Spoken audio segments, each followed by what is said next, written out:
Hi everybody, I'm Jay with Elise Guitars. If you've been watching my other videos, welcome back. And if you're new here, thank you so much for stopping by and checking out the video. Building a steel string acoustic guitar is not something that can be easily taught using 60-second video clips. So with over 100 videos in this series, it can be more than a little intimidating to look at that list, knowing what you have to watch and do, and knowing what's ahead of you. At this point, I've got hundreds and hundreds of hours into setting things up, filming, editing, re-editing, and now I'm going through the whole thing again. I'm working my way through these videos to edit them down a little bit further if I can, and to repackage certain sections so that they're a little easier to find and reference with their own graphics, their own playlists, and just to make it a little easier to pull out certain sections and keep track of them. This video is the first of 5 in the French polish series. The secret in the title graphic isn't that secret, but it's not very widely used. First, let's talk a little bit about what French polish is and recap where we're at. There is a lot of information out there about French polishing and a lot of opinions. This is just one of them, but I do think it's the easiest, the fastest, the most forgiving, and generally one of the best ways to get a great finish on your guitar without the need for a lot of specialized equipment, spray booths, or safety gear. It can be intimidating, but I will walk you through the entire process in this video series. French polish as we know it today was largely refined in Europe, and mainly France, in the 1700s, using shellac resin as the highest quality finish that you could get for furniture or musical instruments like guitars or pianos. As technology advanced in the early 1900s and finishes like nitrocellulose, polyester, and polyurethane came onto the market, the French polish technique largely fell out of favor in the mass market. But that doesn't really apply or matter to guitar builders like you or me. A shellac French polish finish is a lot more labor intensive, that's for sure. And it's a bit more delicate, but it is sonically one of the best finishes that we can put on an acoustic guitar. And with enough patience, we can get pretty close to a high gloss sheen. I have used a lot of different finishes, and I still experiment quite a bit, but I always seem to come back to the French polish. I've been using French polish since I started building guitars over 20 years ago. It was an experience that was filled with a lot of trial and error, and a lot of times it was super frustrating. The turning point for me came when I took a master class on French polishing taught by Robbie O'Brien. It was an experience for me that really shaped my approach to building, finishing, and teaching that has stuck with me to this day. For more info on Robbie's work, you can check out his website, the Lutherie Academy, which is a great resource for Lutherie instruction. Over the years, my own method has evolved a bit, so I hope that I can make your journey into French polishing smoother and a lot less frustrating, so that I can pay forward all the opportunities that I was given when I started out. What makes this so secret and modern? 2 things. Number 1, I don't use pumice. I pretty much use anything but pumice. And not that there's anything wrong with it, but there are so many great options out there that I just don't need it. I've used water-based fillers, oil-based fillers, drywall spackle, flooring wood filler, super glue, epoxy, and I've even used egg whites. It all works. They all work fine. You just have to find your own method, what works for you, what works for your color options on your guitar, and just go with it. The real trick is to start this French polishing process with a smooth surface on your guitar. The thin shellac that we use in this French polish process is not going to fill anything. It's just going to exaggerate the pores, and when you look at it under a raking light, you're going to see everything. And number 2, sandpaper. Yes, sandpaper. This is the real secret that makes some people in the online forums and support groups completely freak out. It's somewhat antithetic to traditional French polish, but the product that we get in the end is phenomenal. It saves a lot of time and it saves a lot of aggravation. When they were perfecting this process hundreds of years ago, they didn't have access to sandpaper technology like we have today, especially in the higher grits like 1000 and 1200. But if they did have it, I guarantee they would have used it. I will do my best along the way to dispel some of the voodoo and the mystique of this process and break it down as well as I can in some very prescribed step-by-steps as we go. So let's recap where we're at in the finishing process. Now, we have gone through all the prep work.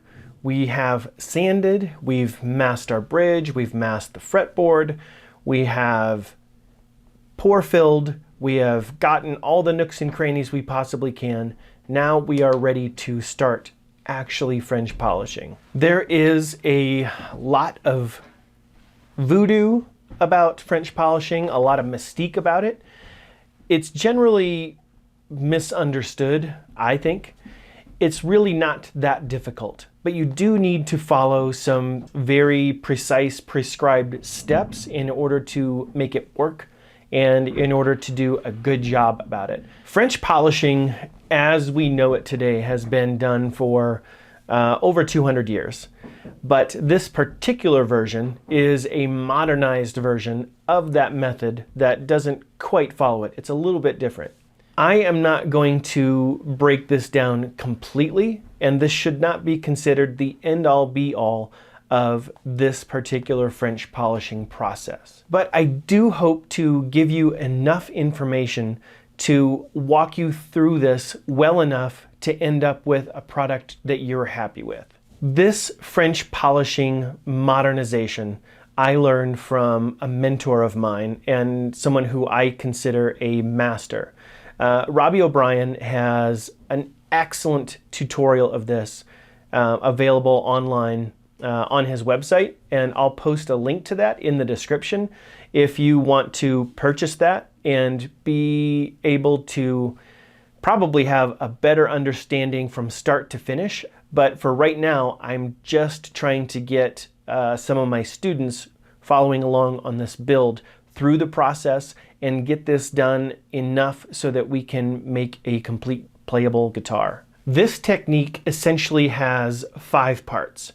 1 is the preparation, the surface prep, the pore filling, all the things that you should have done by now at this point. Number 2 is the sealing phase, which if you put a 1-pound cut just to protect your guitar already, you kind of did that, but this is a little different. This is using the French polish technique and the application technique to actually do a seal coat and get a build at the same time. Number 3 is the actual polishing.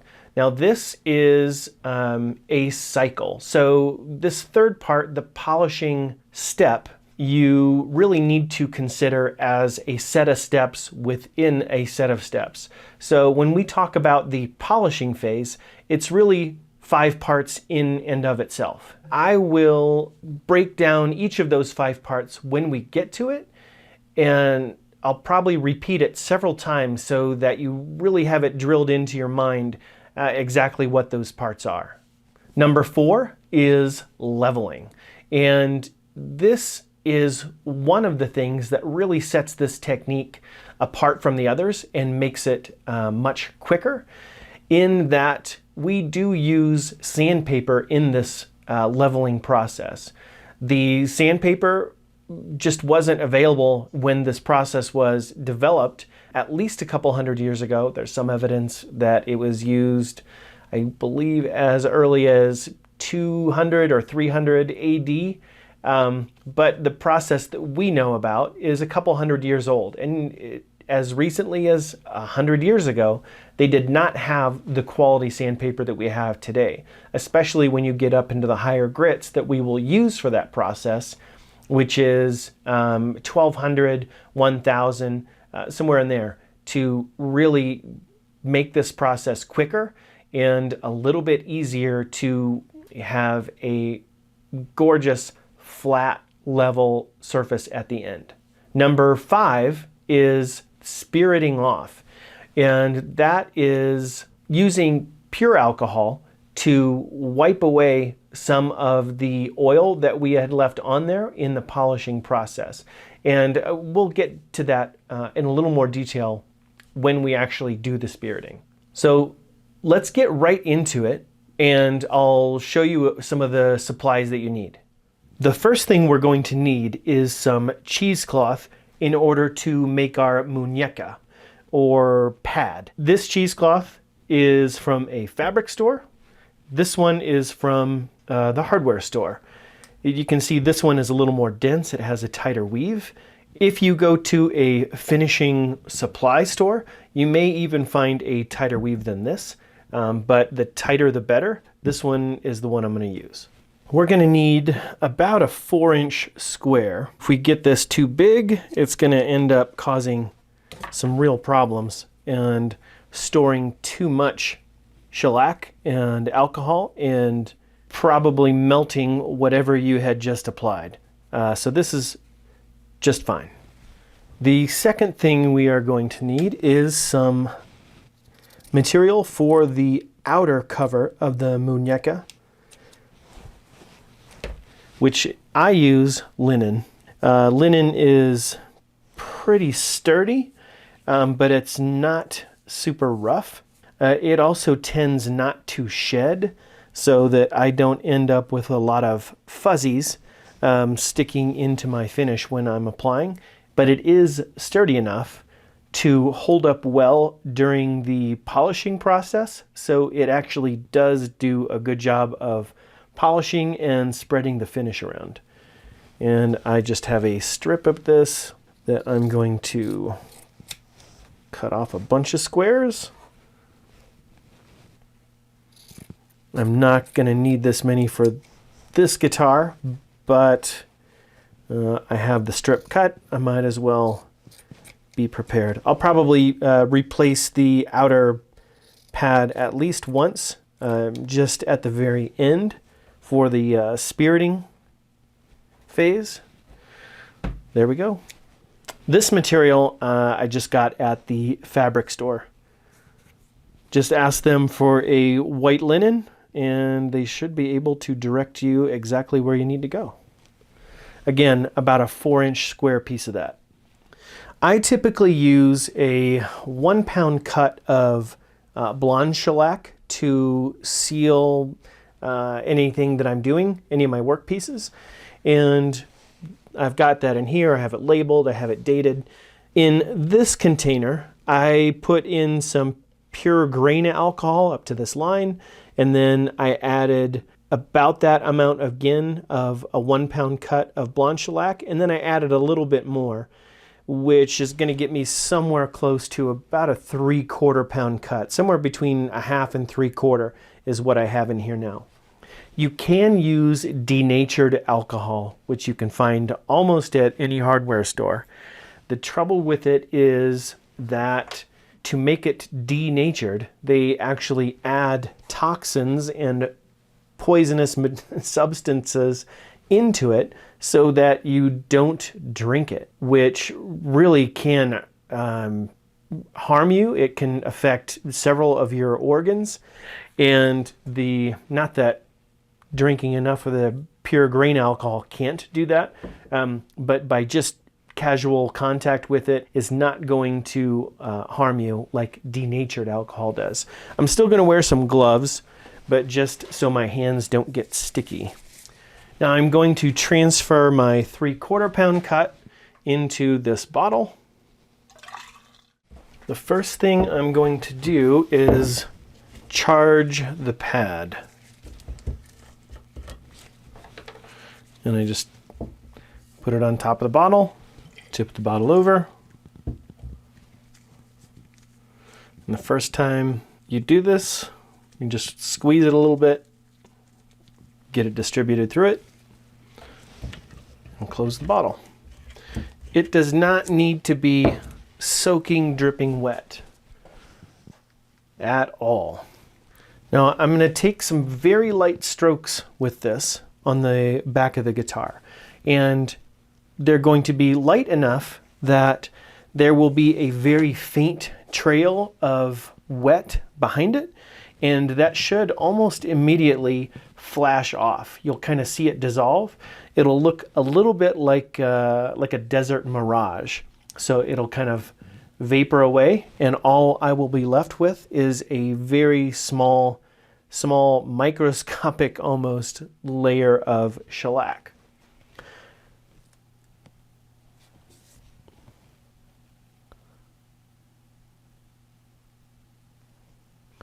So you can see this is flashing off pretty quickly.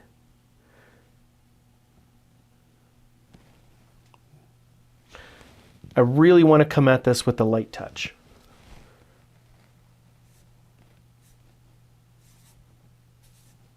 You can overlap a little bit, that's fine.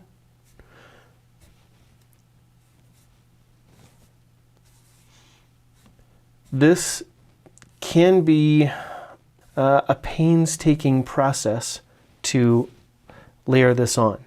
You have to come at this lightly. Resist the urge to push a lot of shellac and alcohol on here.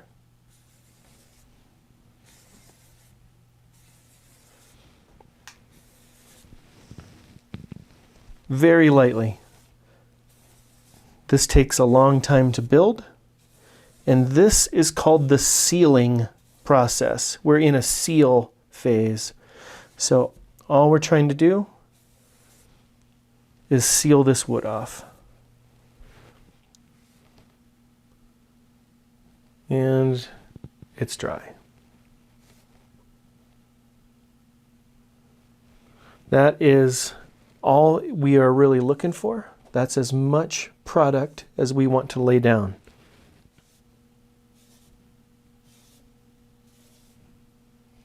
Now I've gone over the guitar once, I'm going to go back and do it again.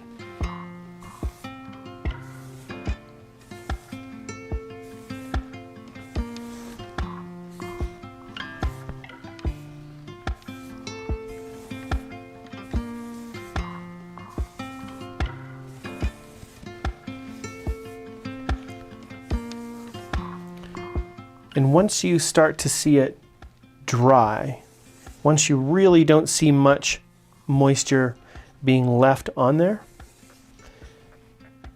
then you can press a little bit harder. But at this point, mine is flashing off almost immediately, which is kind of what I want to see. I want to leave very, very little behind what I'm doing.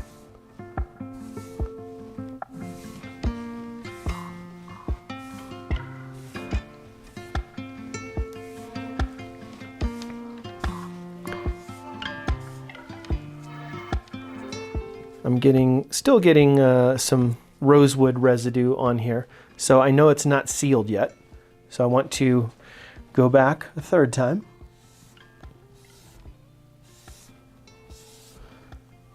And I'm still getting shellac on there.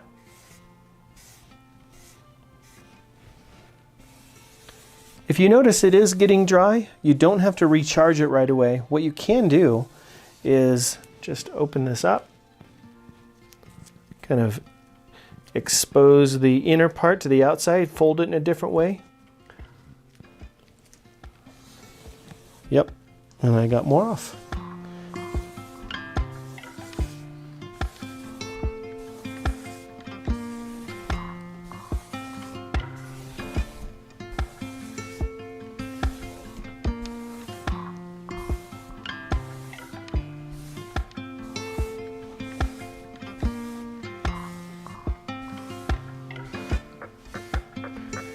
What we don't want to do is just sit in one spot and keep doing that same spot over and over. That is just going to melt off what we just put down. This is so thin that too much that doesn't flash off right away. If it just sits there, it's going to melt what we just did and it will ruin our progress. We don't want that. All right, that was my third trip over the guitar and I'm starting to see it pretty dry. I'm going to see how much I get on this pass.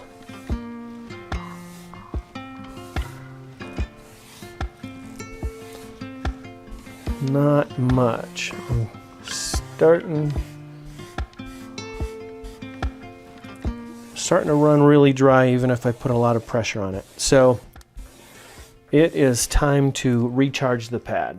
I had to just go answer the door, so I stopped filming, and while I did that I put the inner pad in here. Try to keep it in an airtight container so it doesn't dry out. That just kind of goes to show that at any point in this process we can stop and start and go back as much as we want to. This is a very, very forgiving process. All right, so I'm away from the guitar, charge the pad, and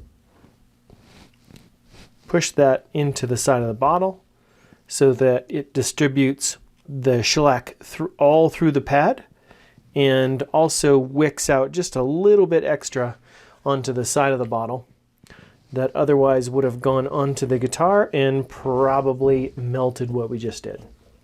Now when I first charge this, it is going to be pretty heavy, so be careful not to put too much shellac down on the guitar. Oh, that's quite wet. So I want to keep away from that and not overlap until that flashes off.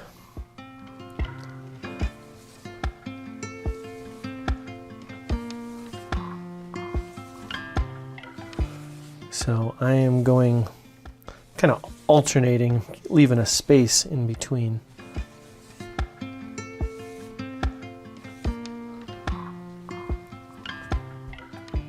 Still a little damp. So I put too much on here. I'm going to squeeze a little bit off on the bottle.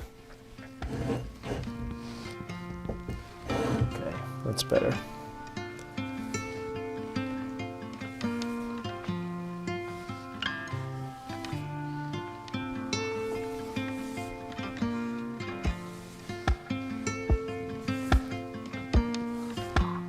I should be able to make it 3, maybe 4 times across the guitar, the full width of the guitar, for each charge.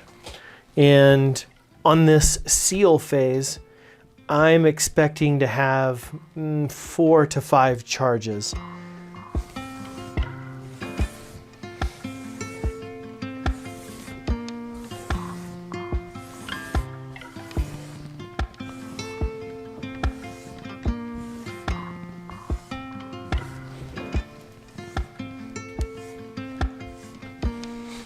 I'm feeling it start to get a little dry. Gonna open it up and refold it.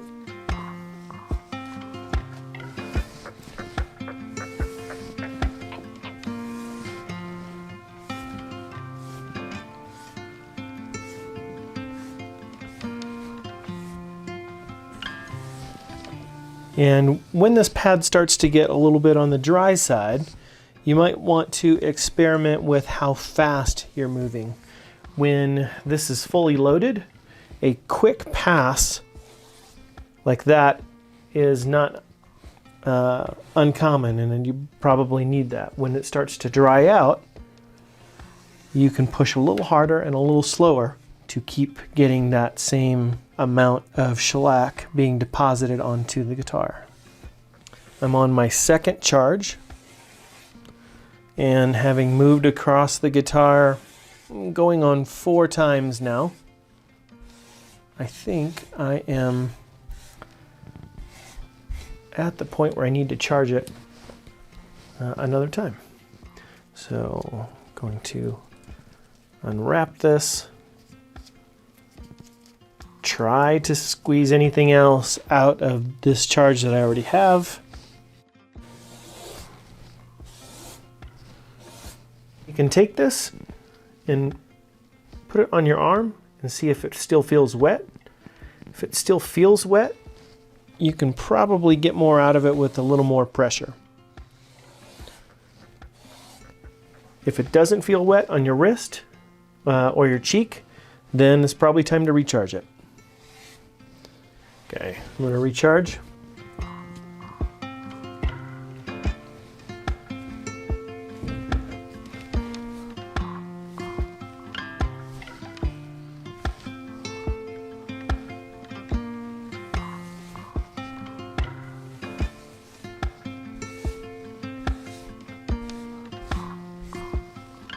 And if you got it too wet on that first pass, when you come back and start over again and it feels like it's grabbing, go ahead and give it a few minutes to fully dry before you start that again. Because if you feel it grabbing as you come back on maybe only your second pass, then it's probably still too wet for you to try that again. So that grabbing will indicate that if you keep going, you're going to pull material off. I don't want to do that. If you see a spot that you need to hit again, maybe it's a little dry, maybe it just looks like a different texture and you want to hit it again, just come in softly and exit softly. Don't press into it or start very hard. You want to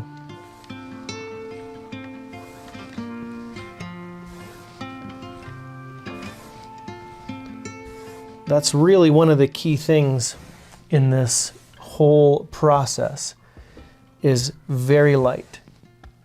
In and out, as light as possible. But at the same time, don't be afraid to put a little more pressure if you feel it getting drier and drier. It may even feel like you're not really doing anything, but you are. Faintly.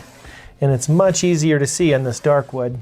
You'll have a much harder time when you move to the top. But the experience you have on the back and sides should help you quite a bit when you move over to the top.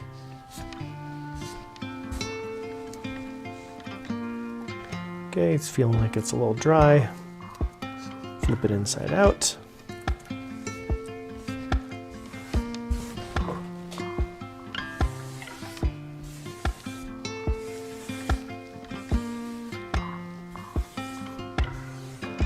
Okay, this will be my fourth pass on this charge.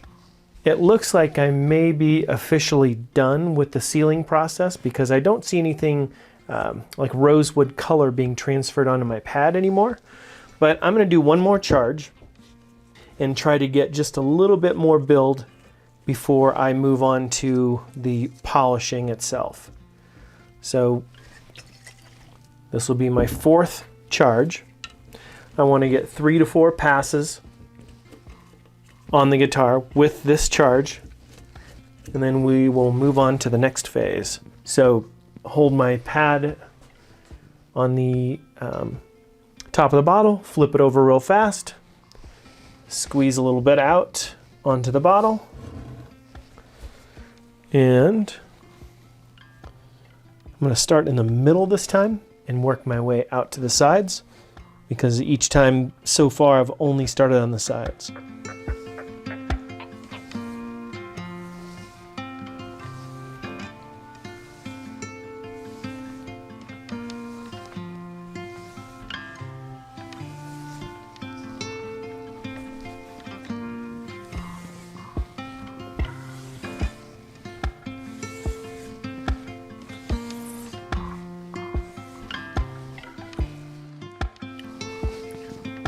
Flip my pad inside out, Get some of that inside center exposed.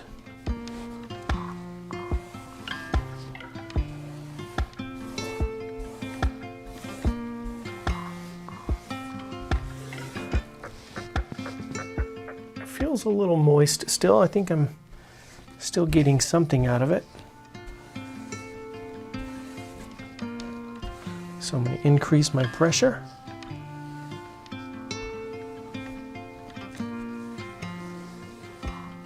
Slow down my speed.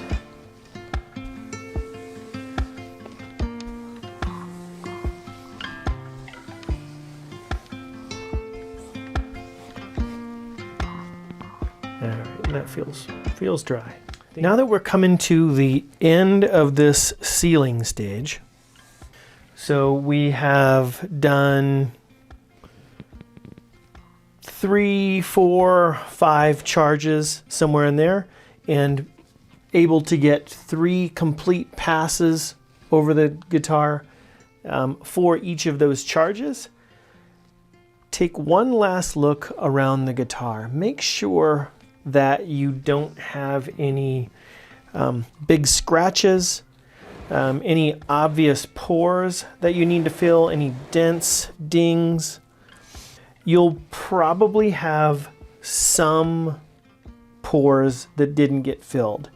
Hopefully they're minor. If they're large enough that they'll bother you down the line, take care of those right now.